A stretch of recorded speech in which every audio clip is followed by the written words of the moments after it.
जय महाराष्ट्र मित्रांनो अहिल्यादेवी कर्जमाफी योजना ही योजना राज्य शासनाच्या माध्यमातून राबविण्यात येणार आहे आणि या योजनेसाठी जो शासनाचा जो GR आहे तो सुद्धा निर्गमित झालेला आहे।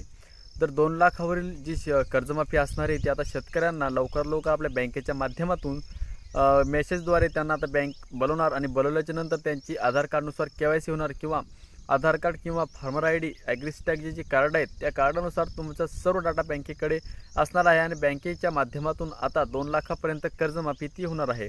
जे थकबाकी शेतकरी आहेत त्यांना 2 लाखापर्यंत कर्जमाफी आणि जे रेग्युलर नियमित कर्ज परतफेड करणारे शेतकरी होते अशा शेतकऱ्यांना 50,000 रुपयाचा प्रोत्साहन अनुदान आता राज्य शासनाच्या माध्यमातून जाहीर करण्यात आलेला आहे आणि त्याचा जो शासन निर्णय आहे तो सुद्धा निर्गमित करण्यात आलेला आहे।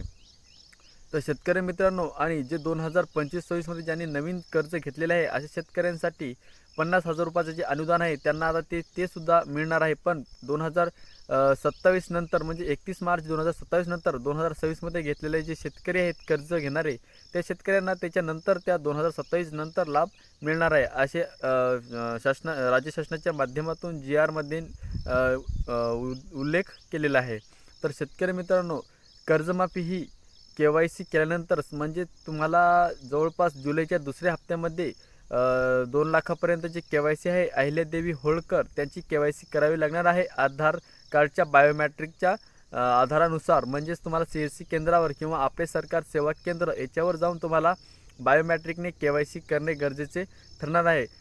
KYC केल्यानंतर तुमच्या बँकेच्या माध्यमातून त्या याद्या प्रकाशित होतील आणि याद्या प्रकाशित झाल्याच्या नंतर तुमच्या गावोगावी किंवा CSC केंद्रावर या याद्या प्रकाशित झाल्यानंतर तुमचं नाव त्याच्यामध्ये तुम्ही बघू शकता आणि आपली बँकेमध्ये जाऊन पूर्णतः आपली माहिती जाणून घेऊ शकता। तर माहिती कशी वाटली नक्कीच कमेंटद्वारे कळवा आणि चॅनलवर नवीन असेल चॅनल सबस्क्राईब करायला विसरू नका।